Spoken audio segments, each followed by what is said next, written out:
ਭਾਰਤ ਸਰੋਤਿਆਂ ਨੂੰ ਬਹੁਤ ਹੀ ਪਿਆਰ ਸਤਿਕਾਰ ਸਹਿਤ ਨੂੰ ਜੋੜ ਕੇ ਨਿੱਕੀ ਜਿਹੀ ਸਤਿ ਸ੍ਰੀ ਅਕਾਲ ਸਭ ਨੂੰ ਜੀਆਂ ਨੂੰ ਆਖਦੇ ਹਾਂ। ਸਰੋਤੇ ਪ੍ਰੋਗਰਾਮ ਖਬਰ ਤੇ ਨਜ਼ਰ ਦੇ ਵਿੱਚ ਆਪ ਸਭ ਦਾ ਨਿੱਘਾ ਸਵਾਗਤ ਹੈ। ਅੱਜ 12 ਫਰਵਰੀ ਦਿਨ ਬੁੱਧਵਾਰ ਆਪਣੇ ਨਾਲ ਜੁੜ ਚੁੱਕੇ ਨੇ ਜਸਪਾਲ ਸਿੰਘ ਮਾਨ ਜੀ ਅੱਜ ਦੇ ਪ੍ਰੋਗਰਾਮ ਦੇ ਵਿੱਚ। ਜਸਪਾਲ ਜੀ, ਜੀ ਆਇਆਂ ਨੂੰ ਸਵਾਗਤ ਹੈ। ਸਤਿ ਸ੍ਰੀ ਅਕਾਲ ਜੀ। ਸ਼ੁਕਰੀਆ ਜੀ। ਸਤਿ ਸ੍ਰੀ ਅਕਾਲ। ਨਾਲ ਦੀ ਨਾਲ ਸਾਰੇ ਸਰੋਤਿਆਂ ਨੇ ਵੀ ਪਿਆਰ ਤੇ ਸਤਿਕਾਰ ਭਰੀ ਸਤਿ ਸ੍ਰੀ ਅਕਾਲ। ਸਾਡੇ ਅੱਜ ਦੇ ਪ੍ਰੋਗਰਾਮ ਖਬਰ ਤੇ ਨਜ਼ਰ ਨੂੰ ਸਪਾਂਸਰ ਕਰਦੇ ਨੇ ਖਾਲਸਾ ਇੰਸ਼ੋਰੈਂਸ ਏਜੰਸੀ ਵਾਲੇ, ਜਿਨ੍ਹਾਂ ਦੇ ਕੋਲੋਂ ਤੁਸੀਂ ਹਰ ਇੱਕ ਤਰੀਕੇ ਦੀ ਇੰਸ਼ੋਰੈਂਸ ਕਰਵਾ ਸਕਦੇ ਹੋ।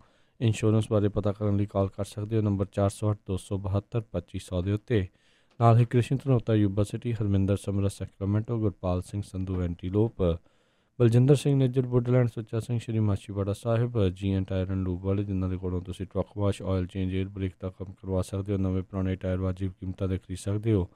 ਸੈਂਟਾਨੇਲਾ ਮੰਡੇਰਾ ਦੇ ਵਿੱਚ ਲੋਕੇਸ਼ਨ ਨੇ ਕਾਲ ਕਰ ਸਕਦੇ ਹੋ ਨਿੰਮਾ ਸਹੋਤਾ 209 277 0113 ਦੇ ਉੱਤੇ। West Coast truck driving school Fresno ਵਾਲੇ, ਜਿਹੜੇ ਕਿ ਤੁਹਾਨੂੰ ਟਰੱਕ ਦਾ ਲਾਇਸੈਂਸ ਵਧੀਆ ਸਿਖਲਾਈ ਦੇ ਕੇ ਘੱਟ ਸਮੇਂ ਦੇ ਵਿੱਚ ਲੈਣ 'ਚ ਸਹਾਇਤਾ ਕਰਦੇ ਨੇ। ਕਾਲ ਅਜੀਤ ਅਟਵਾਲ 559 374 45 41 ਦੇ ਉੱਤੇ। ਇਹਨਾਂ ਸਾਰਿਆਂ ਦਾ ਬਹੁਤ ਬਹੁਤ ਧੰਨਵਾਦ ਕਰਦੇ ਹਾਂ। ਜੇਕਰ ਤੁਸੀਂ ਜਾਂ ਕੋਈ ਹੋਰ ਕਾਰੋਬਾਰ ਇਸ ਪ੍ਰੋਗਰਾਮ ਨੂੰ ਸਪਾਂਸਰ ਕਰਨਾ ਚਾਹੁੰਦੇ ਹੋ, ਸੰਪਰਕ ਕਰ ਸਕਦੇ ਹੋ ਨੰਬਰ 408 722 7698 ਦੇ ਉੱਤੇ। ਗੱਲਬਾਤ ਦਾ ਸਿਲਸਿਲਾ ਆਪਾਂ ਜਸਪਾਲ ਮਾਨ ਜੀ ਸ਼ੁਰੂ ਕਰਦੇ ਹਾਂ।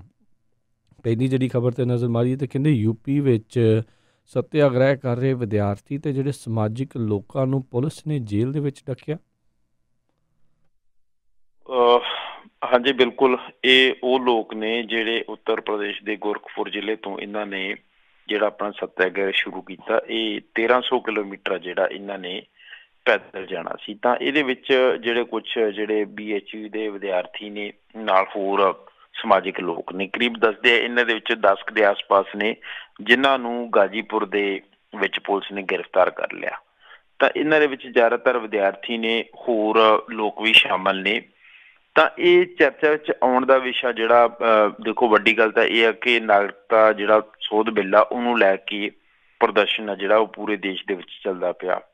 ਦਰਅਸਲ ਇਹਨਾਂ ਦੇ ਵਿੱਚੋਂ ਇਹ ਗਰੁੱਪ ਉਹ ਗਰੁੱਪ ਆ ਜਿਨ੍ਹਾਂ ਨੇ ਕੁਝ ਸਮਾਂ ਪਹਿਲਾਂ ਜਨਵਰੀ ਦੇ ਮਹੀਨੇ ਦੇ ਵਿੱਚ ਇੱਕ ਰਿਪੋਰਟ ਤਿਆਰ ਕੀਤੀ ਸੀ, ਜਿਨ੍ਹਾਂ ਨੇ ਯੂਪੀ ਦੇ ਵਿੱਚ ਜਿੱਦਾਂ ਪੁਲਿਸ ਨੇ ਜਿਹੜੇ ਲੋਕ ਪ੍ਰਦਰਸ਼ਨ ਇਸ ਤਰ੍ਹਾਂ ਦੇ ਨਾਲ ਕਰਦੇ ਪਏ ਸੀ, ਇਸ ਬਿੱਲ ਦਾ ਵਿਰੋਧ ਕਰਦੇ ਪਏ ਸੀ, ਉਹਨਾਂ ਦੇ ਉੱਤੇ ਗੋਲੀਆਂ ਵੀ ਚਲਾਈਆਂ, ਉਹਨਾਂ ਦੇ ਨਾਲ ਧੱਕਾ ਮੁੱਕੀ ਵੀ ਕੀਤਾ, ਉਹਨਾਂ ਨਾਲ ਜ਼ਬਰਦਸਤੀ ਵੀ ਕੀਤੀ। ਕਹਿਣ ਤੋਂ ਭਾਵ ਕਿ ਹਰ ਤਰ੍ਹਾਂ ਦੇ ਨਾਲ ਇਸ ਜਿਹੜਾ ਇਹ ਪ੍ਰਦਰਸ਼ਨ ਸੀ ਉਹਨੂੰ ਦਬਾਉਣ ਦੀ ਕੋਸ਼ਿਸ਼ ਕੀਤੀ ਸੀ। ਉਹਨੂੰ ਲੈ ਕੇ ਇਹਨਾਂ ਨੇ ਰਿਪੋਰਟ ਵੀ ਇੱਕ ਤਿਆਰ ਕੀਤੀ ਸੀ। ਤਾਂ ਉਸ ਰਿਪੋਰਟ ਦੇ ਵਿੱਚ ਵੀ ਕਾਫੀ ਖੁਲਾਸੇ ਕੀਤੇ ਸੀ। ਤਾਂ ਉਹ ਰਿਪੋਰਟ ਆ ਜਿਹੜੀ ਉਹ ਕਾਫੀ ਚਰਚਾ ਦੇ ਵਿੱਚ ਵੀ ਆਈ ਸੀ ਉਸ ਵੇਲੇ। ਤਾਂ ਉਸ ਦੇ ਵਿੱਚ ਇਹਨਾਂ ਨੇ ਅਲੱਗ-ਅਲੱਗ ਤਰ੍ਹਾਂ ਦੇ ਨਾਲ ਕਿ ਕਈ ਲੋਕ ਇਸ ਤਰ੍ਹਾਂ ਦੇ ਵੀ ਪਾਏ ਗਏ ਕਿ ਜਿਹੜੇ ਉਹਨਾਂ ਦੇ ਵਿੱਚ ਮੌਤ ਹੋਣ ਵਾਲੇ ਉਹ ਬੱਚੇ ਵੀ ਸੀਗੇ, ਨਾਬਾਲਗ ਸੀਗੇ। ਤਾਂ ਉਹਦੇ ਨਾਲ ਨਾਲ ਹੋਰ ਵੀ ਕਈ ਤੱਥ ਸੀਗੇ ਜਿਹੜੇ ਇਹਨਾਂ ਨੇ ਉਹ ਗਰਾਊਂਡ ਲੈਵਲ ਦੇ ਉੱਪਰ ਜਾ ਕੇ ਕਲੀਅਰ ਕੀਤੇ ਨੇ। ਕਾਫੀ ਕਰੀਬ ਦੱਸਦੇ ਨੇ 15 ਜ਼ਿਲ੍ਹਿਆਂ ਦੇ ਵਿੱਚ ਉੱਥੇ ਗਏ ਸੀ, ਜਿਹਦੇ ਵਿੱਚ ਜਿਹੜਾ ਜਿੱਥੇ ਖਾਸ ਕਰਕੇ ਆ ਜਿਹੜਾ ਉਹ ਜ਼ਿਆਦਾ ਪ੍ਰਦਰਸ਼ਨ ਹੋਇਆ ਸੀ। ਤਾਂ ਉਹਦੇ ਵਿੱਚ 30 ਯੂਨੀਵਰਸਿਟੀਆਂ ਦੇ ਕੁੱਲ ਇਹ ਵਿਦਿਆਰਥੀ ਸਾਰੇ ਜਿਹੜਾ ਉਹ ਗਏ ਹੋਏ ਸੀਗੇ। ਤਾਂ ਉਹਨਾਂ ਨੇ ਉਸ ਵੇਲੇ ਤੱਥ ਕੁਛ ਇਸ ਤਰ੍ਹਾਂ ਦੇ ਸਾਹਮਣੇ ਰੱਖੇ ਜਿਨ੍ਹਾਂ ਨੇ ਪੁਲਿਸ ਦੀ ਕਾਰਵਾਈ ਦੇ ਉੱਤੇ ਸਵਾਲ ਖੜੇ ਕਰ ਦਿੱਤੇ।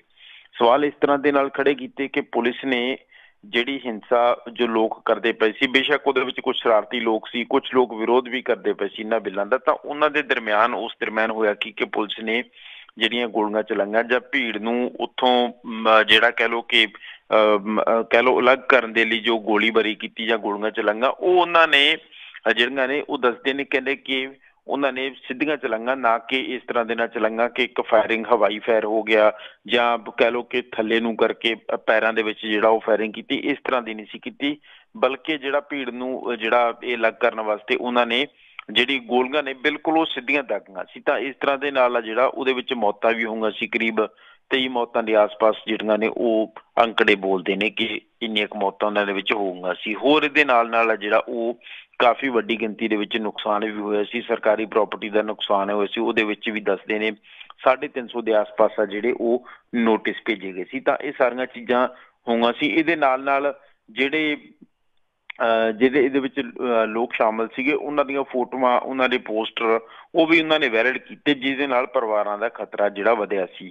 ਤਾਂ ਇਹ ਰਿਪੋਰਟ ਆ ਜਿਹੜੀ ਉਹ ਤਾਂ ਇੱਕ ਅਲੱਗ ਰਹਿ ਗਈ। ਪਰ ਹੁਣ ਇਹ ਲੋਕ ਨੇ ਜਿਹੜੇ ਜੋ ਇਹ ਜਿਹੜਾ ਸੱਤਿਆਗ੍ਰਹਿ ਕਰਦੇ ਪਏ ਸੀ ਸ਼ਾਂਤੀ ਦੇ ਨਾਲ, ਇਹਨਾਂ ਨੂੰ ਆ ਜਿਹੜਾ ਉਹ ਪੁਲਿਸ ਨੇ ਗ੍ਰਿਫਤਾਰ ਕਰ ਲਿਆ। ਤੇ ਵੱਡੀ ਗੱਲ ਇਹ ਆ, ਇਸ ਤੋਂ ਵੀ ਹੋਰ ਜਿਹੜੀ ਹੈਰਾਨੀ ਦੀ ਗੱਲ ਇਹ ਆ ਕਿ ਜਦੋਂ मीडिया हाउस ने कुछ मीडिया हाउस ने उन्होंने गलबात की। खैर बड़ा साडा मीडिया तो इस खबर नूं नशरी ना करे जां हो सकता कोई माड़ी मोटी थोड़ी बहुत खबर चलाए। तो ਜਿਹੜੇ मीडिया ने ਇਹਦੇ ਨਾਲ ਗੱਲ ਕੀਤੀ, ਜਿੱਦਾਂ ਦਾ ਅਵੇਅਰ ਨੇ ਕੀਤੀ, ਇੱਕ ਦੋ ਹੋਰ ਨੇ ਕੀਤੀ, ਤਾਂ ਉਹਨਾਂ ਨੇ ਜਦੋਂ ਉੱਥੇ ਜਿਹੜਾ ਐਸਡੀਐਮ ਨਾਲ ਗੱਲ ਕੀਤੀ ਤਾਂ ਐਸਡੀਐਮ ਨੇ ਆਖਿਆ, ਕਹਿੰਦੇ ਕਿ ਇਹਨਾਂ ਕੋਲ ਇਹ ਜਿਹੜਾ ਇਹ ਜੋ ਜਲੂਸ ਕੱਢਦੇ ਪਏ ਸੀ ਉਹਦੀ ਕੋਈ ਰਿਟਨ ਪਰਮਿਸ਼ਨ ਨਹੀਂ ਸੀ, ਇਸ ਕਰਕੇ ਇਹਨਾਂ ਨੂੰ ਹਿਰਾਸਤ ਦੇ ਵਿੱਚ ਲਿਆ ਗਿਆ। ਨਾਲ ਦੀ ਨਾਲ ਇਹਨਾਂ ਤੋਂ ਕੁਝ ਇਸ ਤਰ੍ਹਾਂ ਦੇ ਪਰਚੇ ਮਿਲੇ ਜਿਹੜੇ ਜਿਹੜਾ ਸੀਏਏ ਤੇ ਐਨਆਰਸੀ ਦੇ ਵਿਰੋਧ ਦੇ ਵਿੱਚ ਉਹਨਾਂ ਦੇ ਉੱਤੇ ਕੁਝ ਲਿਖਿਆ ਗਿਆ। ਤਾਂ ਇਸ ਤਰ੍ਹਾਂ ਦੇ ਉਹਨਾਂ ਨੇ ਤਰਕ ਜਿਹੜੇ ਦਿੱਤੇ। ਨਾਲ ਦੀ ਨਾਲ ਉਹਨਾਂ ਨੇ ਇਹ ਵੀ ਆਖਿਆ, ਕਹਿੰਦੇ ਕਿ ਇਹਨਾਂ ਨੂੰ 2.5 ਲੱਖ ਰੁਪਏ ਦਾ ਜਿਹੜਾ ਉਹ ਜ਼ਮਾਨਤ ਰਾਸ਼ੀ ਆ ਉਹ ਵੀ ਇਹਨਾਂ ਤੋਂ ਮੰਗੀ ਜਾ ਰਹੀ ਆ। ਇੱਥੋਂ ਤੱਕ ਦੇ ਵੀ ਜਿਹੜੀਆਂ ਗੱਲਾਂ ਆਖੀਆਂ ਜਾ ਰਹੀਆਂ ਨੇ ਕੇਸ ਦੀਆਂ ਵੱਲੋਂ ਕਿ ਜ਼ਮਾਨਤ ਰਾਸ਼ੀ ਹੈ ਜਿਹੜੀ ਉਹ ਘਟਾਈ ਗਈ ਆ, ਹਾਲਾਂਕਿ ਬਣਦੀ ਹੈ ਜਿਹੜੀ ਉਹ ਤਾਂ ਆਈਡੀਆ ਜਿਹੜਾ ਸੀ ਪਹਿਲਾਂ 5-5 ਲੱਖ ਰੁਪਏ ਜਿਹੜਾ ਇਹਨਾਂ ਨੂੰ ਜ਼ਮਾਨਤ ਰਾਸ਼ੀ ਦੇ ਤੌਰ ਦੇ ਉੱਤੇ ਉਹ ਠੋਕਣ ਲੱਗੇ ਸੀ, ਬਲਕਿ ਅਸੀਂ ਇਹਨਾਂ ਨੂੰ 2.5 ਲੱਖ ਰੁਪਏ ਲਾਇਆ। ਇਸ ਤਰ੍ਹਾਂ ਦੇ ਨਾਲ ਆ ਜਿਹੜਾ ਉਹ ਜਿਹੜਾ ਤਰਕ ਦਿੱਤਾ ਜਾ ਰਿਹਾ ਪ੍ਰਸ਼ਾਸਨ ਵੱਲੋਂ। ਤਾਂ ਇਹਦੇ ਨਾਲ ਦੱਸਦੇ ਇਹਦੇ ਵਿੱਚ ਇੱਕ ਸ਼ਾਇਦ ਔਰਤ ਆ, ਉਹ ਵੀ ਜਿਹੜਾ ਇਹਨਾਂ ਦੀ ਜਿਹੜਾ ਉਹ ਰਾਸ਼ੀ ਹੈ ਜ਼ਮਾਨਤ ਦੀ ਆ ਉਹ ਇਹਨਾਂ ਦੀ ਤਿਆਰੀ ਕਰਦੀ ਪਈ ਹੈ। ਤਾਂ ਇਸ ਤਰ੍ਹਾਂ ਦੇ ਨਾਲ ਆ ਇਹਨਾਂ ਲੋਕਾਂ ਨੂੰ ਗ੍ਰਿਫਤਾਰ ਆ ਜਿਹੜਾ ਉਹ ਕੀਤਾ ਗਿਆ।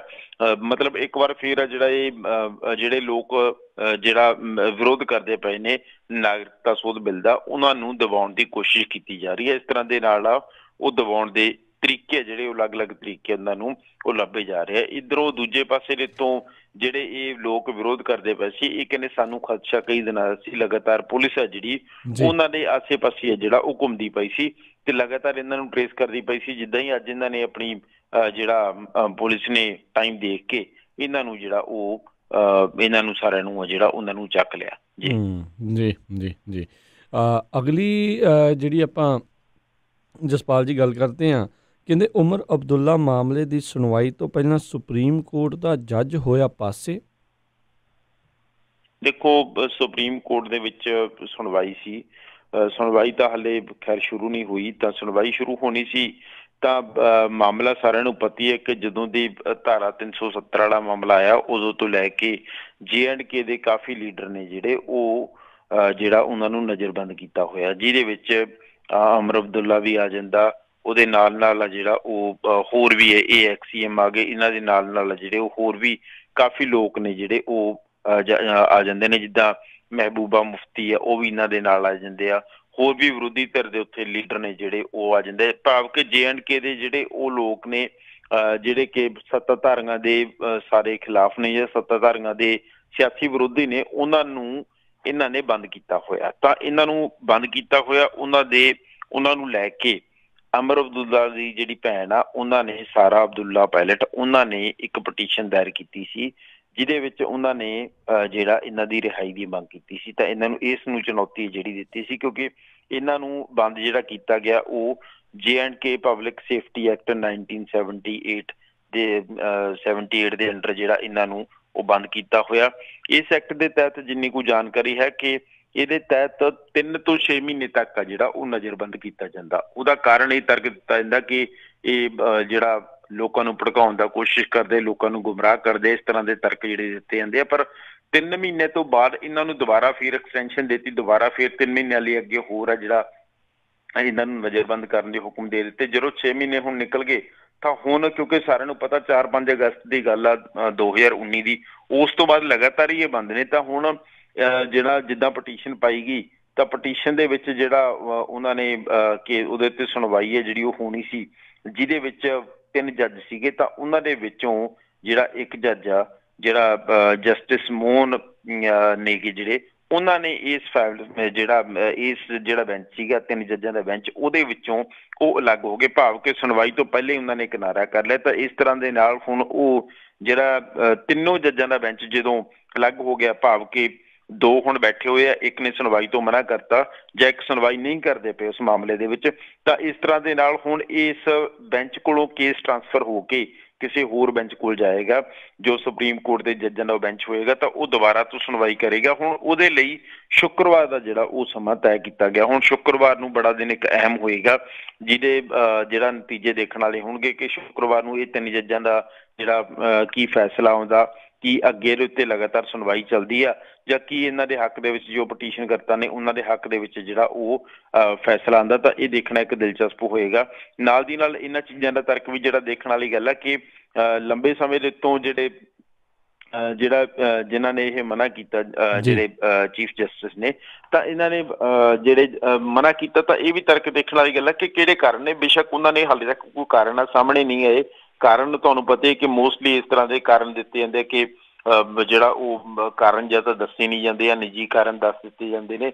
ਤਾਂ ਇਸ ਤਰ੍ਹਾਂ ਦੇ ਨਾਲ ਹਾਲੇ ਤੱਕ ਤਾਂ ਕੋਈ ਸਾਹਮਣੇ ਨਹੀਂ ਆਇਆ, ਪਰ ਹੋ ਸਕਦਾ ਟਾਈਮ ਆਉਣ ਦੇ ਨਾਲ ਉਹ ਕਾਰਨ ਵੀ ਸਾਹਮਣੇ ਆਉਣ ਕਿ ਕੀ ਪ੍ਰੈਸ਼ਰ ਪਾਇਆ ਗਿਆ ਕਿਸੇ ਕਾਰਨ ਨੂੰ ਲੈ ਕੇ ਜਾਂ ਕੀ ਕੋਈ ਹੋਰ ਕਾਰਨ ਨੇ। ਜੀ ਜੀ ਜੀ ਅਗਲੀ ਜਿਹੜੀ ਗੱਲ ਕਰਦੇ ਕਹਿੰਦੇ ਵੀ ਹੁਣ ਗਾਇਬ ਹੋਇਆ NRC ਦਾ ਡਾਟਾ। ਦੇਖੋ NRC ਦਾ ਡਾਟਾ ਜਿਹੜਾ ਇਹ ਅਸਾਮ ਦੀ ਵੈਬਸਾਈਟ ਦੇ ਉੱਤੇ ਅਪਲੋਡ ਕੀਤਾ ਗਿਆ ਸੀ। ਤਾਂ ਜਿੱਦਾਂ ਉੱਥੇ ਉਹਨੇ ਡਾਟਾ ਅਪਲੋਡ ਕੀਤਾ ਗਿਆ ਸੀ, ਸਾਰਿਆਂ ਨੂੰ ਪਤਾ ਹੀ ਹੈ ਕਿ ਇਹ ਡਾਟਾ ਜਿਹੜਾ ਜਿੱਦਾਂ ਅਪਲੋਡ ਹੋਇਆ ਤਾਂ ਉਸ ਤੋਂ ਬਾਅਦ ਇਹਨੂੰ ਲੈ ਕੇ ਜਿਹੜਾ ਡਾਟਾ ਅਪਲੋਡ ਕਰਨਾ ਸੀ, ਇਹਦੇ ਲਈ ਜਿਹੜਾ ਡਾਟਾ ਅਪਲੋਡ ਕਰਨ ਦਾ ਠੇਕਾ ਸੀ ਜਾਂ ਕਹਿ ਲਓ ਕਿ ਜਿਹੜੀ ਸਰਵਿਸ ਦੇਣੀ ਸੀ ਉਹ ਇੱਕ ਪ੍ਰਾਈਵੇਟ ਕੰਪਨੀ ਸੀਗੀ। ਪ੍ਰਾਈਵੇਟ ਕੰਪਨੀ ਨੇ ਇਹ ਜਿਹੜੀ NRC ਜਿਹੜਾ assam.nic.in ਦੇ ਉੱਤੇ ਅਪਲੋਡ ਕੀਤਾ ਸੀ। ਤਾਂ ਇਹ ਸਾਰਾ ਡਾਟਾ ਜਿਹੜਾ ਹੁਣ ਉਹ ਆਫਲਾਈਨ ਹੋ ਗਿਆ। ਉਹਦਾ ਕਾਰਨ ਆ ਜਿਹੜਾ ਆਫਲਾਈਨ ਜਿੱਦਾਂ ਡਾਟਾ ਹੋ ਗਿਆ ਉਸ ਤੋਂ ਬਾਅਦ ਉੱਥੇ ਕਾਂਗਰਸ ਦੇ ਜਿਹੜੇ ਵਿਰੋਧੀ ਧਿਰ ਦੇ ਨੇਤਾ ਸੀਗੇ ਉਹਨਾਂ ਨੇ ਇੱਥੇ ਰੌਲਾ ਪਾਇਆ ਕਿ ਭਾਈ ਇਹ ਡਾਟਾ ਕਿੱਥੇ ਚਲਾ ਗਿਆ, ਡਾਟਾ ਦਿਖਦਾ ਨਹੀਂ ਪਿਆ। ਵੈਸੇ ਲੋਕ ਵੀ ਚਿੰਤਤ ਹੋ ਜਾਂਦੇ ਕਿਉਂਕਿ ਵੱਡੀ ਗਿਣਤੀ ਦੇ ਵਿੱਚ ਲੋਕ ਆ ਜਿਹੜੇ ਉੱਥੇ ਦੇਖਦੇ ਪਏ ਸੀ, ਡਾਟਾ ਚੈੱਕ ਕਰਦੇ ਪਏ ਸੀ। ਲਿਸਟਾਂ ਜਿਹੜੀਆਂ ਉਹ ਸਾਰੀਆਂ ਜਿੱਦਾਂ ਹੀ ਇਹ ਜਿਹੜੀ ਫਾਈਨਲ ਲਿਸਟ ਸੀਗੀ ਉਹ ਵੈਬਸਾਈਟ ਦੇ ਤੋਂ ਹਟ ਜਾਂਦੀ ਆ, ਉਸ ਤੋਂ ਬਾਅਦ ਲੋਕਾਂ ਦੀ ਚਿੰਤਾ ਹੋਰ ਵੱਧ ਜਾਂਦੀ ਹੈ ਕਿ ਇਹਦੇ ਵਿੱਚ ਕੋਈ ਗੜਬੜ ਨਾ ਹੋ ਜੇ ਜਾਂ ਕਿਤੇ ਉਹਨਾਂ ਦੇ ਨਾਮ ਨਾ ਕੱਟੇ ਜਾਣ, ਕੱਲ ਨੂੰ ਉਹਨਾਂ ਲਈ ਦਿੱਕਤ ਪਰੇਸ਼ਾਨੀ ਵੱਧ ਜੇ। ਤਾਂ ਇਹ ਸਭ ਦੇ ਬਾਵਜੂਦ ਜਿੱਦਾਂ ਕਾਂਗਰਸ ਨੇ ਉੱਥੇ ਮਸਲਾ ਜਿਹੜਾ ਚੱਕਿਆ ਉਸ ਤੋਂ ਬਾਅਦ ਮਸਲਾ ਮੀਡੀਆ ਦੇ ਵਿੱਚ ਆਇਆ, ਕੁਛ ਮੀਡੀਆ ਹਾਊਸਿਸ ਨੇ ਜਿਹੜਾ ਇਹ ਮਸਲਾ ਲੈ ਕੇ ਆਂਦਾ। ਤਾਂ ਉਸ ਤੋਂ ਬਾਅਦ ਹੁਣ ਇਸ ਮਸਲੇ ਦੇ ਉੱਤੇ ਜਿਹੜਾ ਸਰਕਾਰ ਤਰਫੋਂ ਆ ਜਿਹੜਾ ਉਹ ਗ੍ਰਹਿ ਮੰਤਰਾਲਾ ਇਹ ਆਖਦਾ ਪਿਆ ਕਿ ਇਹ ਜਿਹੜਾ ਡਾਟਾ ਜਿਹੜਾ ਆਫਲਾਈਨ ਹੋਇਆ ਇਹਦੇ ਵਿੱਚ ਡਾਟਾ ਸਾਰਾ ਸੇਫ ਆ, ਡਾਟਾ ਕਿਤੇ ਗਾਇਬ ਨਹੀਂ ਹੋਇਆ, ਬਲਕਿ ਇਹ ਇੱਕ ਜਿਹੜੀ ਟੈਕਨੀਕਲ ਐਰਰ ਆ ਜਿਹਦੇ ਕਰਕੇ ਇਹ ਡਾਟਾ ਉਹ ਆਫ ਹੋ ਗਿਆ। ਤੇ ਹੁਣ ਇਹਨੂੰ ਜਲਦੀ ਆ ਜਿਹੜਾ ਇਸ ਡਾਟੇ ਨੂੰ ਆ ਉਹਨੂੰ ਆਨਲਾਈਨ ਕਰ ਦਿੱਤਾ ਜਾਊਗਾ। ਦੂਜੇ ਪਾਸੇ ਦੇ ਤੋਂ ਜਿਹੜੀ ਇਹ ਵਿਪਰੋ ਕੰਪਨੀ ਆ ਜਿਹਦੇ ਕੋਲੇ ਇਹਦਾ ਜਿਹੜਾ ਇਹ ਕਲਾਊਡਸ ਜਿਹੜਾ ਉਹ ਸੇਵਾ ਦਿੰਦੀ ਪਈ ਆ, ਉਹ ਦੱਸਦੇ ਨੇ ਦੂਜੇ ਪਾਸੇ ਤੋਂ ਇਹ ਵੀ ਆਉਂਦਾ ਪਿਆ ਕਿ ਇਹਨੂੰ ਜਿਹੜਾ ਉਹ ਰੀਨਿਊ ਨਹੀਂ ਕੀਤਾ ਗਿਆ। ਤਾਂ ਰੀਨਿਊ ਨਾ ਹੋਣ ਕਰਕੇ ਇਹ ਡਾਟਾ ਜਿਹੜਾ ਉਹ ਜਿਹੜਾ 15 ਦਸੰਬਰ ਨੂੰ ਆਫਲਾਈਨ ਹੋ ਗਿਆ। ਹੁਣ ਜਿੱਦਾਂ ਹੀ ਰੀਨਿਊ ਹੋ ਜਾਏਗਾ ਉਸ ਤੋਂ ਬਾਅਦ ਡਾਟਾ ਜਿਹੜਾ ਉਹ ਦੁਬਾਰਾ ਤੋਂ ਆਨਲਾਈਨ ਹੋ ਜਾਏਗਾ, ਪਬਲਿਕਲੀ ਸਭ ਨੂੰ ਸ਼ੋ ਹੋ ਜਾਏਗਾ। ਪਰ ਸਵਾਲ ਇੱਥੇ ਕਈ ਉੱਠਦੇ ਨੇ ਕਿ ਜਦੋਂ ਇੱਕ ਕੰਪਨੀ ਨੂੰ ਠੇਕਾ ਦਿੱਤਾ ਗਿਆ ਪ੍ਰਾਈਵੇਟ ਕੰਪਨੀ ਨੂੰ, ਤਾਂ ਉੱਥੇ ਇਹ ਵੀ ਦੇਖਣ ਦੀ ਲੋੜ ਆ ਕਿਤੇ ਉਹਦੇ ਵਿੱਚ ਕੋਈ ਹੇਰ ਫੇਰ ਨਾ ਹੋ ਜੇ। ਦੂਸਰੀ ਵੱਡੀ ਗੱਲ ਇਹ ਆ ਕਿ ਡਾਟਾ ਹੁਣ ਇੱਕ ਵਾਰੀ ਆਫਲਾਈਨ ਹੋ ਗਿਆ, ਕੱਲ ਨੂੰ ਫਰਜ਼ ਕਰੋ ਉਹਦੇ ਵਿੱਚੋਂ ਡਾਟਾ ਕੁਛ ਜਿਹੜਾ ਕਰਪਟ ਹੋ ਜਾਂਦਾ ਜਾਂ ਡਾਟਾ ਜਿਹੜਾ ਉਹਦੇ ਵਿੱਚ ਕੋਈ ਹੇਰ ਫੇਰ ਹੋ ਜਾਂਦਾ, ਕੋਈ ਗੜਬੜ ਹੋ ਜਾਂਦੀ ਆ, ਉਹਦੇ ਲਈ ਕੌਣ ਜ਼ਿੰਮੇਵਾਰ ਹੋਏਗਾ। ਤੀਸਰੀ ਸਵਾਲ ਇਹ ਖੜਾ ਹੁੰਦਾ, ਫਰਜ਼ ਕਰੋ ਕਿਸੇ ਨੇ ਪਹਿਲਾਂ ਹੀ ਡਾਟਾ, ਹੋ ਸਕਦਾ ਕੁਛ ਇਸ ਤਰ੍ਹਾਂ ਦੇ ਲੋਕ ਹੋਣ ਜਾਂ ਕੁਛ ਸੂਝਵਾਨ ਲੋਕ ਹੁੰਦੇ ਨੇ ਕਿ ਜਿਨ੍ਹਾਂ ਨੇ ਡਾਟਾ ਪਹਿਲਾਂ ਸਾਰਾ ਡਾਊਨਲੋਡ ਕਰ ਲਿਆ ਹੋਵੇ ਜਾਂ ਡਾਟਾ ਸੇਵ ਕਰ ਲਿਆ ਹੋਏ, ਤੇ ਉਸ ਤੋਂ ਬਾਅਦ ਜਦੋਂ ਹੁਣ ਕਿਤੇ ਡਾਟਾ ਆ ਜਾਂਦਾ ਜੇ ਉਹਦੇ ਵਿੱਚ ਕੋਈ ਉਨੀ ਕੀ ਗੜਬੜ ਆ ਜਾਂਦੀ ਆ, ਉਸ ਤੋਂ ਬਾਅਦ ਦੁਬਾਰਾ ਫਿਰ ਰਫੜ ਸ਼ੁਰੂ ਹੋ ਜਾਂਦਾ। ਤਾਂ ਫਿਰ ਆ ਕੇ ਦੁਬਾਰਾ ਤੋਂ ਆ ਕੇ ਫਿਰ ਨਵੇਂ ਸਵਾਲ ਆ ਜਿਹੜੇ ਉਹਨਾਂ ਦੇ ਵਿੱਚ ਗ੍ਰਹਿ ਵਿਭਾਗ ਫਿਰ ਚਿੰਤਾ ਦੇ ਵਿੱਚ, ਜਦ ਗ੍ਰਹਿ ਵਿਭਾਗ ਦੀ ਚਿੰਤਾ ਵੀ ਵੱਧ ਜਾਏਗੀ ਨਾਲ ਦੀ ਨਾਲ ਉਹਦੇ ਸਵਾਲ ਵੀ ਖੜੇ ਹੋਣਗੇ। ਹੁਣ ਇਹ ਦੇਖਣ ਵਾਲੀ ਗੱਲ ਹੈ ਕਿ ਕੀ ਦੁਬਾਰਾ ਡਾਟਾ ਜਿਹੜਾ ਅਪਲੋਡ ਕੀਤਾ ਜਾਂਦਾ ਜਾਂ ਦੁਬਾਰਾ ਪਬਲਿਕਲੀ ਸਭ ਦੇ ਲਈ ਜਿਹੜਾ ਉਹ ਡਾਟਾ ਫਲੈਸ਼ ਹੁੰਦਾ, ਉਸ ਤੋਂ ਬਾਅਦ ਦੇਖਣ ਵਾਲੀ ਗੱਲ ਹੋਵੇਗੀ ਕਿ ਉਹਦੇ ਵਿੱਚ ਕੁਝ ਚੇਂਜਸ ਆਉਂਦੀ ਆ ਜਾਂ ਡਾਟਾ ਸੇਮ ਰਹਿੰਦਾ ਜਾਂ ਡਾਟਾ ਦੇ ਇਹ ਡਿਲੀਟ ਹੋਣ ਦਾ ਕਾਰਨ ਜਾਂ ਆਫਲਾਈਨ ਹੋਣ ਦਾ ਕਾਰਨ ਕੋਈ ਹੋਰ ਹੈ। ਜੀ ਜੀ ਜੀ ਅਗਲੀ ਜਿਹੜੀ ਜਸਪਾਲ ਜੀ ਆਪਾਂ ਗੱਲ ਕਰਦੇ, ਕਹਿੰਦੇ ਦਿੱਲੀ ਸਰਕਾਰ ਦੇ ਜਿਹੜੇ ਮੌਜੂਦਾ ਮੰਤਰੀ ਮੰਡਲ ਦੇ ਵਿੱਚ ਕਹਿੰਦੇ ਕੋਈ ਤਬਦੀਲੀ ਨਹੀਂ ਹੋਵੇਗੀ, ਕੈਬਨਿਟ ਰਹੇਗੀ ਸੇਮ ਹੀ। ਦੇਖੋ ਕੈਬਨਿਟ ਸੇਮ ਰਹਿਣ ਦੀ ਅਨਾਊਂਸਮੈਂਟ ਆ ਜਿਹੜੀ ਉਹ ਅਰਵਿੰਦ ਕੇਜਰੀਵਾਲ ਨੇ ਕੀਤੀ ਆ, ਤਾਂ ਹੁਣ ਇਹਦੇ ਵਿੱਚ ਕੋਈ ਫੇਰ ਬਦਲ ਨਹੀਂ ਹੋਏਗਾ। ਬੇਸ਼ੱਕ ਇਹਦੇ ਵਿੱਚ ਜਿਹੜਾ ਕਾਫੀ ਮੰਤਰੀ ਆ ਜਿਹੜੇ ਇਹਨਾਂ ਦੇ ਮਾਫ ਕਰਨਾ ਵਿਧਾਇਕ ਸੀਗੇ, ਉਹਨਾਂ ਦੀਆਂ ਜਿਹੜੀਆਂ ਨੇ ਉਹ ਉਹਨਾਂ ਦੇ ਨੰਬਰ ਵੀ ਕੱਟ ਦਿੱਤੇ ਗਏ ਸੀ ਜਾਂ ਉਹਨਾਂ ਨੂੰ ਟਿਕਟਾਂ ਵੀ ਨਹੀਂ ਮਿਲੀਆਂ ਸੀਗੀਆਂ। ਤਾਂ ਇਹਦੇ ਵਿੱਚ 8 ਔਰਤਾਂ ਨੂੰ ਟਿਕਟਾਂ ਇਹਨਾਂ ਨੇ ਦਿੱਤੀਆਂ ਸੀ, ਜਿਹਦੇ ਵਿੱਚੋਂ ਇੱਕ ਜਿਹੜਾ ਇਹਦੇ ਵਿੱਚੋਂ ਜਿਹੜਾ ਹਾਰੀ ਆ, ਬਾਕੀ 7 ਜਿੱਤੀਆਂ ਨੇ। ਇਦਾਂ ਹੀ ਸਾਰਿਆਂ ਨੂੰ ਪਤਾ ਹੈ ਕਿ ਵੋਟ ਬੈਂਕ ਦੇ ਵਿੱਚ ਵੀ ਆਮ ਆਦਮੀ ਪਾਰਟੀ ਦਾ ਵੋਟ ਬੈਂਕ ਆ ਜਿਹੜਾ ਉਹ 1% ਹੀ ਘਟਿਆ। ਪਰ ਇਸ ਸਭ ਦੇ ਬਾਵਜੂਦ ਅਰਵਿੰਦ ਕੇਜਰੀਵਾਲ ਹੁਣ ਜਿਹੜਾ ਉਹ 16 ਫਰਵਰੀ ਨੂੰ ਆ ਉਹਨਾਂ ਨੇ ਜਿਹੜਾ ਸਹੁੰ ਚੁੱਕ ਸਮਾਗਮ ਰੱਖਿਆ ਹੋਇਆ, ਉਹਦੇ ਨਾਲ ਨਾਲ ਉਹਨਾਂ ਨੇ ਵੀ ਅਨਾਊਂਸਮੈਂਟ ਕਰ ਦਿੱਤੀ ਕਿ ਉਹਨਾਂ ਦਾ ਜਿਹੜਾ ਸਾਰਾ ਮੰਤਰੀ ਮੰਡਲ ਆ ਉਹ ਉਸੇ ਤਰ੍ਹਾਂ ਦੇ ਨਾਲ ਜਿਹੜਾ ਜਿਸ ਤਰ੍ਹਾਂ ਦੇ ਨਾਲ ਪਹਿਲਾਂ ਸੀ ਉਹੀ ਰਹੇਗਾ। ਉਹਦੇ ਵਿੱਚ ਕੋਈ ਫੇਰ ਬਦਲ ਆ ਜਿਹੜਾ ਉਹ ਨਹੀਂ ਕੀਤਾ ਜਾਏਗਾ। ਇਸ ਤੋਂ ਪਹਿਲਾਂ ਜਿੱਦਾਂ 2015 ਦੇ ਵਿੱਚ ਵੀ ਆਮ ਆਦਮੀ ਪਾਰਟੀ ਸੱਤਾ ਦੇ ਵਿੱਚ ਆਈ ਸੀ, ਉਸ ਵੇਲੇ ਵੀ ਇਹਨਾਂ ਨੇ ਜਿਹੜਾ ਇਹਨਾਂ ਨੇ 14 ਫਰਵਰੀ ਨੂੰ ਜਿਹੜਾ ਉਹ ਸਹੁੰ ਚੁੱਕ ਸਮਾਗਮ ਹੋਇਆ ਸੀ। ਉਸ ਤੋਂ ਬਾਅਦ ਇਸ ਵਾਰ ਜਿਹੜਾ ਉਹ 16 ਫਰਵਰੀ ਨੂੰ ਹੋ ਰਿਹਾ। ਤਾਂ ਇਸੇ ਫਰਵਰੀ ਦੇ ਮਹੀਨੇ ਉਸ ਸਮੇਂ ਵੀ ਆਮ ਆਦਮੀ ਪਾਰਟੀ ਸੱਤਾ 'ਚ ਆਈ ਸੀ, ਸਰਕਾਰ ਸੰਭਾਲੀ ਸੀ। ਹੁਣ ਵੀ ਆਮ ਆਦਮੀ ਪਾਰਟੀ ਹੈ ਜਿਹੜੀ ਉਹ 16 ਫਰਵਰੀ ਨੂੰ ਹੈ ਜਿਹੜੀ ਉਹ ਮੁੜ ਤੋਂ ਸਰਕਾਰ ਆ ਜਿਹੜੀ ਉਹ ਸੰਭਾਲਣ ਜਾ ਰਹੀ ਹੈ। ਤਾਂ ਇਸ ਤਰ੍ਹਾਂ ਦੇ ਨਾਲ ਇਹਦੇ ਵਿੱਚ ਕੋਈ ਫੇਰ ਬਦਲ ਨਹੀਂ ਹੈ। ਪਰ ਜਿਸ ਤਰ੍ਹਾਂ ਦੇ ਨਾਲ ਆਮ ਆਦਮੀ ਪਾਰਟੀ ਨੇ ਉੱਥੇ ਜਿੱਤ ਮਹਿਸੂਸ ਕੀਤੀ ਆ ਜਾਂ ਜਿੱਤੀ ਆ ਉੱਥੇ, ਜਾਂ ਲੋਕਾਂ ਦਾ ਜਿਹੜਾ ਜਿਸ ਤਰ੍ਹਾਂ ਦੇ ਨਾਲ ਵਿਕਾਸ ਦੇ ਕੰਮਾਂ ਨੂੰ ਲੈ ਕੇ ਦਿੱਲੀ ਦੇ ਲੋਕਾਂ ਨੇ ਸਪੋਰਟ ਕੀਤੀ ਹੈ, ਤਾਂ ਕਿਤੇ ਨਾ ਕਿਤੇ ਜਾ ਕੇ ਇਹਦੇ ਨਾਲ ਜਿਹੜੀਆਂ ਹੋਰ ਛੋਟੀਆਂ ਪਾਰਟੀਆਂ ਨੇ ਉਹਨਾਂ ਨੂੰ ਵੀ ਜਿਹੜਾ ਉਹਨਾਂ ਦਾ ਮਨੋਬਲ ਵੀ ਉੱਪਰ ਜਾਏਗਾ। ਨਾਲ ਦੀ ਨਾਲ ਜਿਹੜਾ ਦੂਜੀ ਗੱਲ ਇਹ ਵੀ ਹੈ ਕਿ ਜਿਸ ਤਰ੍ਹਾਂ ਦੇ ਨਾਲ ਭਾਜਪਾ 98 ਤੋਂ ਉੱਥੇ ਲਗਾਤਾਰ ਜਿਹੜਾ ਸੰਘਰਸ਼ ਕਰਦੀ ਪਈ ਆ ਸੱਤਾ 'ਚ ਆਉਣ ਦੀ, ਤਾਂ ਲੋਕਾਂ ਨੇ ਜਿਹੜਾ ਉਹਨਾਂ ਨੇ ਜਿਸ ਤਰ੍ਹਾਂ ਦੇ ਨਾਲ ਉੱਥੇ ਅਸੀਂ ਪਹਿਲਾਂ ਵੀ ਚਰਚਾ ਕੀਤੀ ਹੈ ਕਿ ਜ਼ਾਹਿਰ ਹੋ ਲਿਆ, ਜਿਸ ਤਰ੍ਹਾਂ ਦੇ ਨਾਲ ਉਹਨਾਂ ਨੇ ਭਾਰਤ ਪਾਕਿਸਤਾਨ ਹਿੰਦੂ ਮੁਸਲਮਾਨ ਉਸ ਤਰ੍ਹਾਂ ਦੀ ਰਾਜਨੀਤੀ ਕੀਤੀ ਹੈ। ਜਾਂ ਖਾਸ ਕਰਕੇ ਮੀਡੀਆ ਦਾ ਜੇ ਦੇਖਿਆ ਜਾਏ ਤਾਂ ਮੀਡੀਆ ਦਾ ਜਿਹੜਾ ਜ਼ਿਆਦਾਤਰ ਜਾਂ ਵੱਡਾ ਹਿੱਸਾ ਸੀਗਾ ਉਹ ਉਹਨਾਂ ਦੀ ਬੇਸ਼ੱਕ ਕਹਿ ਲਓ ਕਿ ਮਦਦ ਸੀ ਜਾਂ ਉਹਨਾਂ ਦੀ ਕਵਰੇਜ ਕਰਦਾ ਪਿਆ ਸੀ। ਉਸ ਸਭ ਦੇ ਬਾਵਜੂਦ ਅਰਵਿੰਦ ਕੇਜਰੀਵਾਲ ਆ ਜਿਹੜਾ ਇੱਕ ਚੀਜ਼ ਦੇਖਣ ਨਾਲ ਹੋਈ ਗਈ ਹੈ ਕਿ ਅਰਵਿੰਦ ਕੇਜਰੀਵਾਲ ਨੇ ਕਿਸੇ ਵੀ ਮੀਡੀਆ ਹਾਊਸ ਦਾ ਬਾਈਕਾਟ ਨਹੀਂ ਕੀਤਾ, ਬਲਕਿ ਉੱਥੇ ਜਾ ਕੇ ਜਨਤਾ ਦੇ ਵਿੱਚ ਸਵਾਲਾਂ ਦਾ ਜਿਹੜੇ ਜਵਾਬ ਦਿੱਤੇ ਨੇ। ਤਾਂ ਕਿਤੇ ਨਾ ਕਿਤੇ ਜਾ ਕੇ ਅਰਵਿੰਦ ਕੇਜਰੀਵਾਲ ਨੇ ਵੀ ਸਟ੍ਰੈਟਜੀ ਹੈ ਜਿਹੜੀ ਉਹ ਚੇਂਜ ਕੀਤੀ ਆ। ਜਾਂ ਇਹ ਆਖ ਸਕਦੇ ਹਾਂ ਕਿ 2015 ਦੇ ਮੁਕਾਬਲੇ ਅਰਵਿੰਦ ਕੇਜਰੀਵਾਲ ਵੀ ਸਿਆਸਤ ਦੇ ਵਿੱਚ ਮੱਝ ਗਏ ਆ। ਤਾਂ ਜੇ ਕਿਤੇ ਨਾ ਕਿਤੇ ਇਹਨਾਂ ਸਾਰੀਆਂ ਚੀਜ਼ਾਂ ਦਾ ਜਿਹੜਾ ਉਹ ਕੰਟਰੀਬਿਊਸ਼ਨ ਆ ਉਹੀ ਦੁਬਾਰਾ ਤੋਂ ਜਿਹੜਾ ਉਹ ਕਮ ਬੈਕ ਆ ਜਿਹੜਾ ਉਹ ਆਪ ਦਾ ਲੈ ਕੇ ਆਇਆ। ਜੀ ਜੀ, ਅਗਲੀ ਜਿਹੜੀ ਆਪਾਂ ਗੱਲ ਕਰੀਏ ਤਾਂ ਕਹਿੰਦੇ ਵੀ ਟਿਕਟੌਕ ਨੇ ਸ਼੍ਰੋਮਣੀ ਕਮੇਟੀ ਦਾ ਫਿਕਰ ਵਧਾਇਆ ਆ। ਦੇਖੋ, ਟਿਕਟੌਕ ਤੇ ਅਸੀਂ ਵੈਸੇ ਤਾਂ ਫਿਕਰ ਇਕੱਲੀ ਸ਼੍ਰੋਮਣੀ ਕਮੇਟੀ ਦਾ ਨਹੀਂ ਵਧਾਇਆ, ਬਲਕਿ ਹਰ ਇੱਕ ਉਸ ਬੰਦੇ ਦਾ ਫਿਕਰ ਵਧਾ ਦਿੱਤਾ ਜਿਹੜਾ ਕਿ ਲਗਾਤਾਰ ਆ ਜਿਹੜਾ ਉਹ ਸੋਸ਼ਲ ਮੀਡੀਆ ਲਈ ਉਹਦੀ ਵਰਤੋਂ ਲਈ ਲੈ ਕੇ ਸਵੇਰ ਦਾ। ਜਾਂ ਅਸੀਂ ਸਾਰੇ ਹੀ ਦੇਖਦੇ ਹਾਂ ਕਿ ਟਿਕਟੌਕ ਦੇ ਉੱਤੇ ਅਸੀਂ ਲਗਾਤਾਰ, ਕਿਉਂਕਿ ਵੀਡੀਓ ਦਾ ਜ਼ਮਾਨਾ ਟਿਕਟੌਕ ਦੇ ਉੱਤੇ, ਤਾਂ ਦੇਖਦੇ ਹਾਂ ਕਿ ਅਕਸਰ ਕੋਈ ਦਰਬਾਰ ਸਾਹਿਬ ਜਾ ਕੇ ਉੱਥੇ ਪਰਿਕਰਮਾ 'ਚ ਉੱਥੇ ਵੀਡੀਓ ਬਣਾਉਂਦਾ ਪਿਆ। ਹਰ ਕੋਈ 5ਵੇਂ 7ਵੇਂ ਦਿਨ ਜਾਂ ਕੋਈ ਮਹੀਨੇ ਮੱਸੇ ਤੋਂ ਆਪਾਂ ਅਕਸਰ ਹੀ ਦੇਖਦੇ ਹਾਂ ਕਿ ਕੋਈ ਨਾ ਕੋਈ ਵੀਡੀਓ ਇਸ ਤਰ੍ਹਾਂ ਦੀ ਆ ਜਾਂਦੀ ਆ ਕਿ ਜਿਹਨੂੰ ਲੈ ਕੇ ਵਿਵਾਦ ਖੜਾ ਹੋ ਜਾਂਦਾ ਜਾਂ ਜਿਹਦੇ ਉੱਤੇ ਸਵਾਲ ਉੱਠਦੇ ਨੇ। ਤਾਂ ਹੁਣ ਉਸ ਸਭ ਨੂੰ ਲੈ ਕੇ ਅੱਜ ਜਿਹੜਾ SGPC ਪ੍ਰਧਾਨ ਜਿਹੜੇ ਭਾਈ ਗੋਬਿੰਦ ਸਿੰਘ ਲੌਂਗੋਵਾਲ ਨੇ ਉਹਨਾਂ ਨੇ ਪ੍ਰੈਸ ਕਾਨਫਰੰਸ ਕੀਤੀ ਹੈ ਬਕਾਇਦਾ ਤੌਰ ਦੇ ਉੱਤੇ।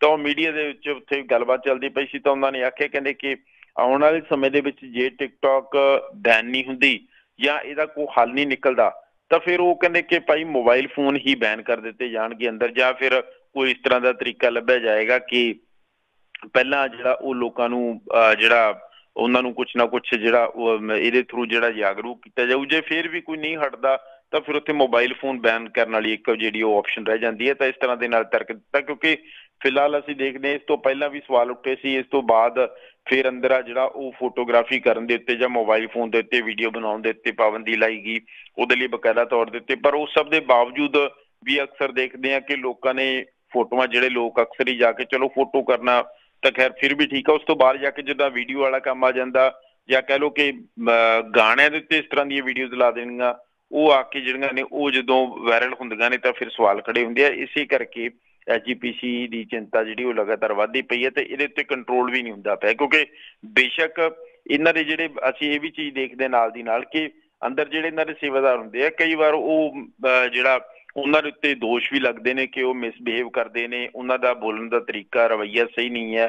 ਦੂਜੇ ਪਾਸੇ ਦੇ ਉੱਤੇ ਇੰਨੀ ਵੱਡੀ ਗਿਣਤੀ ਦੇ ਵਿੱਚ ਉੱਥੇ ਸੇਵਕ ਹੋਣ ਦੇ ਬਾਵਜੂਦ ਜਾਂ ਵੱਡੀ ਗਿਣਤੀ ਦੇ ਵਿੱਚ ਜਿਹੜਾ ਉਹ ਪਹਿਰੇਦਾਰ ਖੜੇ ਹੋਣ ਦੇ ਬਾਵਜੂਦ ਵੀ ਉੱਥੇ ਟਿਕਟੌਕ ਦੇ ਉੱਤੇ ਜਾਂ ਕਹਿ ਲਓ ਇਸ ਤਰ੍ਹਾਂ ਦੀਆਂ ਵੀਡੀਓਜ਼ ਬਣ ਜਾਂਦੀਆਂ ਨੇ ਜਿਹੜੀਆਂ ਉੱਤੇ ਕੋਈ ਇਹ ਨਹੀਂ ਕਿ ਕੋਈ ਉਹ 1-2 ਸੈਕਿੰਡ ਦੇ ਵਿੱਚ ਬਣ ਜਾਂਦੀ, ਉਹਦੇ ਉੱਤੇ ਕੋਈ ਕਹਿ ਲਓ ਕਿ ਅੱਧਾ ਮਿੰਟ ਜਾਂ ਕਹਿ ਲਓ ਕਿ 15 ਸੈਕਿੰਡ 20 ਸੈਕਿੰਡ ਦਾ ਟਾਈਮ ਲੱਗਦਾ, ਤਾਂ ਉਹ ਜੇ ਕਿਤੇ ਬਣ ਜਾਂਦੀਆਂ ਨੇ ਜਾਂ ਲਗਾਤਾਰ ਬਣਦੀਆਂ ਰਹਿੰਦੀਆਂ ਨੇ ਤਾਂ ਉਹਨਾਂ ਉੱਤੇ ਵੀ ਸਵਾਲ ਖੜੇ ਹੁੰਦੇ ਆ ਕਿ ਇੱਕ ਪਾਸੇ ਜਦੋਂ ਕੋਈ ਆਮ ਲੋਕ ਆ ਜਾਂ ਕੋਈ ਹੋਰ ਲੋਕ ਆ ਸਵਾਲ ਖੜੇ ਕਰਦੇ ਆ, ਉਦੋਂ ਤੁਸੀਂ ਲਗਾਤਾਰ ਜਵਾਬ ਦਿੰਦੇ ਹੋ, ਤੇ ਜਦੋਂ ਇਸ ਵੇਲੇ ਤੁਹਾਡੇ ਅੰਦਰ ਜਾ ਕੇ ਉੱਥੇ ਲੋਕ ਵੀਡੀਓ ਜਾਂ ਬਣਾਉਂਦੇ ਜਾਂ ਇਸ ਤਰ੍ਹਾਂ ਦੀਆਂ ਜਿਹੜੀਆਂ ਬੇਹੂਦਾ ਵੀਡੀਓ ਬਣਾਉਂਦੇ ਜਾਂ ਇਸ ਤਰ੍ਹਾਂ ਦੇ ਨਾਲ ਜਿਹੜਾ ਗਾਣੇ ਲਾ ਕੇ ਵੀਡੀਓ ਬਣਾਉਂਦੇ ਨੇ, ਤੇ ਜੇ ਉਹਨਾਂ ਨੂੰ ਨਹੀਂ ਰੋਕ ਸਕਦੇ ਤਾਂ ਫਿਰ ਉੱਥੇ ਲਾਇਕ ਕਿਸ ਚੀਜ਼ ਲਈ ਹੋਏ ਆ ਜੀ। ਜੀ ਜੀ ਬਿਲਕੁਲ, ਇਹ ਵੱਡੀ ਗੱਲ ਹੈਗੀ ਆ। ਤੇ ਜਸਪਾਲ ਜੀ, ਜੇ ਜਾਂਦੇ ਜਾਂਦੇ ਗੱਲ ਕਰੀਏ ਵੀ ਬੋਨੀ ਹੋਣਾ ਦਾ ਕਹਿੰਦੇ ਸ਼੍ਰੋਮਣੀ ਅਕਾਲੀ ਦਲ ਦੇ ਵਿੱਚ ਵਾਪਸੀ ਜਿਹੜੀ ਹੋ ਸਕਦੀ ਆ, ਤੇ ਸੁਖਬੀਰ ਬਾਦਲ ਨਾਲ ਮੀਟਿੰਗ ਦੀ ਖਬਰ ਵੀ ਆ ਰਹੀ ਹੈ ਇਹਨਾਂ ਦੀ। ਦੇਖੋ, ਮੀਟਿੰਗ ਦੀ ਖਬਰ ਆਉਂਦੀ ਪਈ ਹੈ, ਕਹਿੰਦੇ ਕਿ ਅੰਮ੍ਰਿਤਸਰ ਦੇ ਇੱਕ ਜਿਹੜਾ ਉੱਥੇ ਕੋਈ ਹੋਟਲ ਦੇ ਵਿੱਚ ਇਹਨਾਂ ਦੀ ਜਿਹੜਾ ਉਹ ਮੀਟਿੰਗ ਹੋਈ ਆ।